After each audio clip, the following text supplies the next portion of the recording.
What we're going to do is a brief demo showing the functionality of downloading data out of Oracle E-Business Suite and get all the information we need to do an update. In the update, for example, we're going to change the inactive date of a number of suppliers.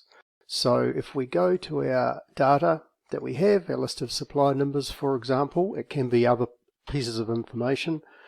We can copy that, go back to our sheet, drop it into our supplier number column, and then it's highlighted. We can just go download via sheet. We have options with downloading via forms, using a pop-up form, but in this case just a download via sheet. And then what we're going to do now is download all the information we need to be able to do an update.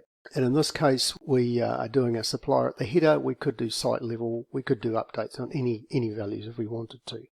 We do need the supplier ID and the supplier name to be able to update any value in the supplier record. Otherwise, it doesn't know what we're talking about.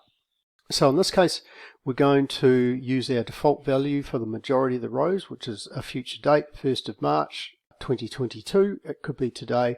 Or for example, we could make one maybe the 15th of May 2023 for one record. And by the way, there is no limit on the number of records you can update at once. It purely comes down to how much resource your spreadsheet has got, etc. So in this case, we're going to do a validate and upload. We could just do a validate only. We always validate before we upload anyway. And then we're going to do upload all. It's giving us a warning. Do you want to do everything? Yes, we do.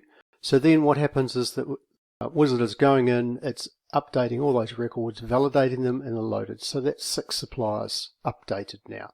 So if we wanted to check those values and just see if they did actually update, we can do the same exercise. We can go control paste here, and then we can go download via sheet again, and do this.